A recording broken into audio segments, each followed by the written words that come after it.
One of the things about this whole self-awareness, self-discovery, personal development thing is becoming really honest with yourself and showing up in your whole truth. And what I mean by that and why it's so important, I'm just going to explain now. So I'll give you it with a personal example. Uh, for a brief period of time, I was a personal trainer at Good Life. And the gym that I was a personal trainer at, I didn't actually train in. I did my work at this one gym, but I would go and work out in another gym. And one of the things I really like to do was observe other personal trainers and see if there was anything I could offer clients, any new moves or exercises or what I wouldn't include and what I would include. So it was an observation thing and gaining information, all that kind of thing. A little bit of a recon kind of mission. And there was one particular personal trainer at this gym that I worked out at, not the one I worked at, who was larger. She was overweight by social standards. And so I have to be willing to be embarrassed and have a little bit of shame when it comes to being honest with myself. But at the time, I was like, I judged her for being a larger woman and kind of actually thinking she could be a personal trainer. And it's so harsh and so hard for me to say those words because I know that's not me. I know that I'm not that kind of woman. I know that I wouldn't dismiss her ability and her expertise. And I had no idea how long she had been a personal trainer. I had no idea what her strength was, and her capability in any other area. I was just judging her on her size.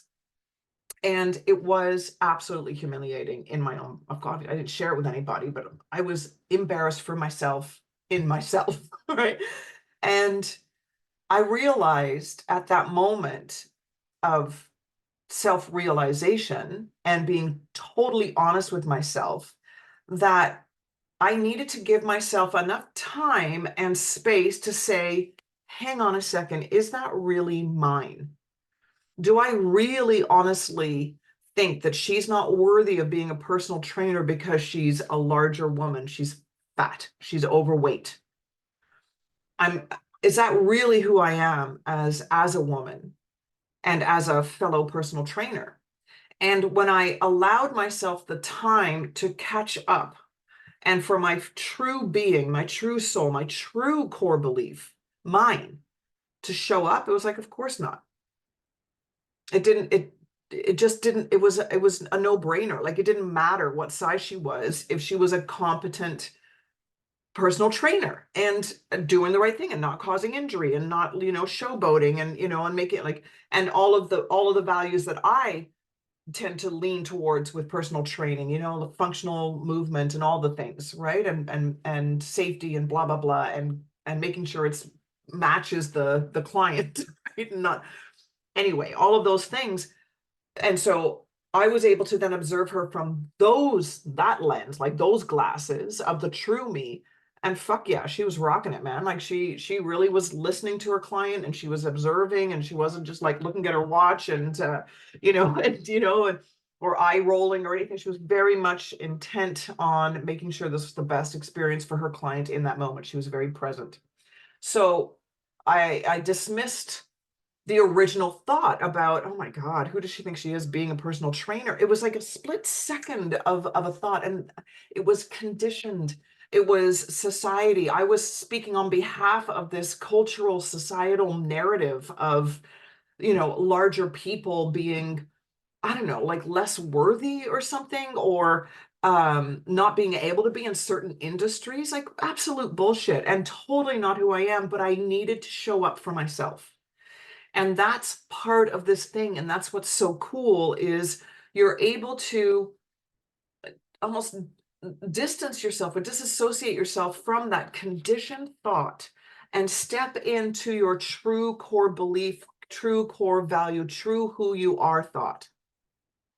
And stand strong in that and recognize and see the other one for what it is and that's not you. That's just something you picked up living in this world. And you can drop it. It's not mine. and allow this moment for the real you to show up and put those lenses on that are truly yours. They fit you. So, I encourage you to do that and give yourself the moment and start questioning when these thoughts come up, and they're subconscious, you guys. Like they're really, and they're like so quick, like, and I think that really the reason why they're so important is because if I'm judging her, then I must be judging myself as well somewhere. And how is that sabotaging me? And how is that not letting me show up in my fullness? Like if I am overweight more than I'm comfortable with, which actually I am right now, to be honest, and I am a personal trainer and I am a fitness instructor and I am a holistic nutritionist, and I do feel larger than I think I should be by this dictatorship that I have, this dictator in my head telling me you're not fitting in to the social norm, the ideal, the society's ideal physique. And so, no one's going to trust you to guide them in their fitness journey or their health journey or whatever, because you're not looking the part. And I have to remind myself that I don't believe in that, and that I am capable no matter what I look like. And I would not judge anybody else based on their aesthetics, based on their external shell. I would not judge somebody on that. And it's not even about weight. I wouldn't judge somebody who had some sort of disfiguring mark that was obvious. I wouldn't say they're less worthy or they're not as capable as somebody who looked more like what we deem as beauty or acceptable or normal. I just wouldn't. And I'm sure you can say the same for yourself, like if somebody had some bizarre birthmark on their face, you wouldn't be like, oh, no, you can't be my lawyer. Or, you can't be my personal trainer because you're 30 pounds overweight, according to what's normal, when really, you could lift, a bazillion pounds and you're super strong and your core is like on par and your posture's amazing and, or whatever, like really show up and be who you actually are and be aware of the thoughts that you've just kind of picked up along the way. And then note how you apply them to yourself and say, that's not me. So why am I applying that to me? Why am I making me lesser than based on my aesthetic, based on my external, what I'm showing the world through my lens? And really question it with curiosity and understanding and patience and all the things that you need to give, and compassion, all the things you need to give yourself that you would give another person, right? Like it's just this bizarre state that we get into. But you first have to get really honest with yourself and say, do I hold prejudice somewhere? Like, is there a part of me? And there was a part of me. I'm so embarrassed to say it, even to this day, even though I've processed it and I realize that's not me. There's still a bit of shame there. I still feel badly for it, in looking back in the past, even though it's not part of my present person anymore and who I am now. But it existed in me. And it took a lot of work to get me to understanding that that's not me, actually. And it took a lot of self-reflection and then how am I applying it to my own being? And how is that affecting how I'm showing up in my life? All right. So it's first, notice them. Second, give yourself some time to catch up and come in as your true being and what you truly believe in.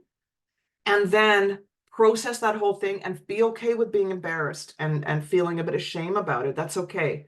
And be there to give yourself a hug and say, it's okay. I get why you felt that way, because you grew up in the society that tells you that fat people are wrong somehow, right? Or whatever thing you're holding prejudice against.